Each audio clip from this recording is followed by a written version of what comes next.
নমস্কার বন্ধুরা, কল্যাণী কিচেন ব্লগে আপনাদের সকলকে স্বাগত জানাই। তো বন্ধুরা, আজ চলে এসেছি আপনাদের সঙ্গে পিঠার একটা রেসিপি নিয়ে। আজ আমি কড়াতে করে চিতল পিঠে তৈরি করব। খোলাতেই করা হয়, তো আমি আজ কড়াতে করব উনানি। তো আপনারা দেখবেন, সম্পূর্ণ ভালো লাগবে আশা করছি। একটা কলা গাছের ডাগ লাগবে আমার কড়ার খোলের মধ্যে তেল দেওয়ার জন্য। তো ডাগটা কেটে নেব, তো মোটা দেখে নেবে। কলা গাছের ডাগটা দিয়ে আমি কাঁচের বাটি নিয়েছি। তো কাঁচের বাটি মাপ করে আমি এখানে 3 বাটি চালের গুঁড়ো নেব।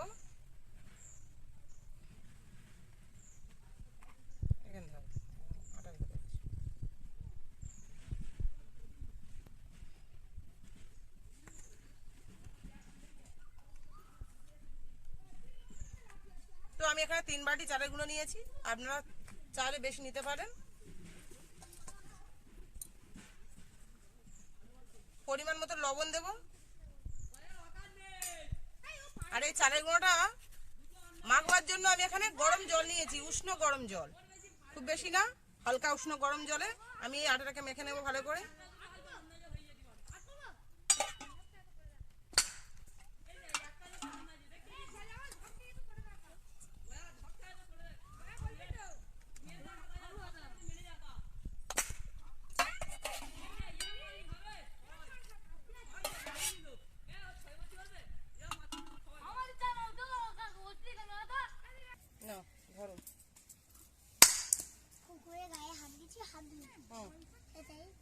ঠিক এইভাবে ব্যাটারটা তৈরি করতে হবে, খুব মোটা নয় আর খুব পাতলাও নয়। তো দেখুন আমি কিভাবে তৈরি করেছি, ঠিক এইভাবে মাঝারি ধরনের ব্যাটারটা তৈরি করতে হবে। এবার আমার কড়া গরম করে নিয়ে একে একে তৈরি করব। তা চলুন কড়াটা গরম করে নিই।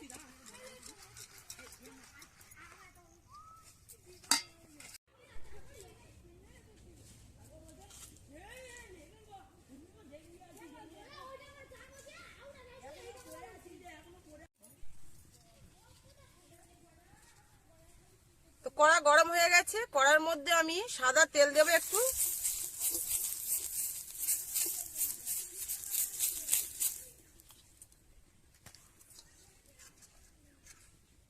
আর একটা হাতা নিয়েছি, হাতার মাপে ব্যাটারটা দেব।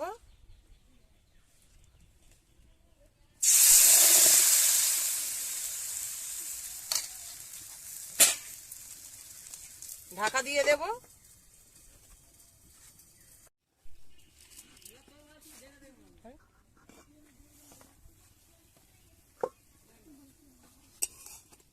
তো বন্ধুরা দেখুন কি দারুণ উঠে গেল।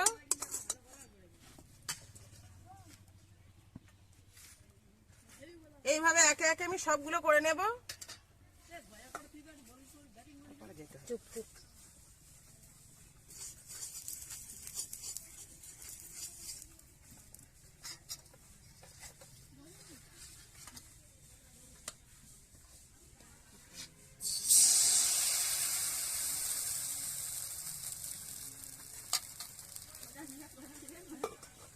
খেয়াল রাখ,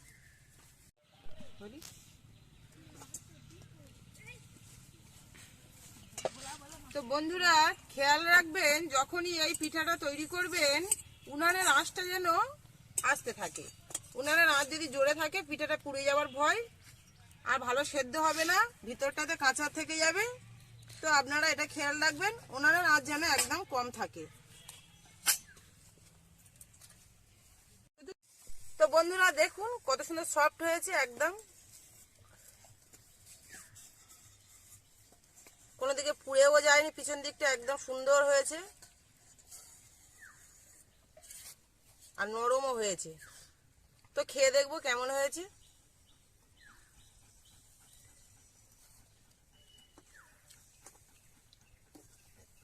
তো সত্যি বলছি বন্ধুরা, খুব দারুণ খেতে হয়েছে। আপনারাও বাড়িতে ঠিক এইভাবেই তৈরি করে খাবেন আর বাড়ির সবাইকে খাওয়াবেন। আর আমার এই রেসিপি আপনাদের ভালো লেগে থাকলে আমার চ্যানেলটিকে সাবস্ক্রাইব করে আমার পাশে থাকবেন। তো বন্ধুরা সবাই ভালো থাকবেন, সুস্থ থাকবেন। চলুন।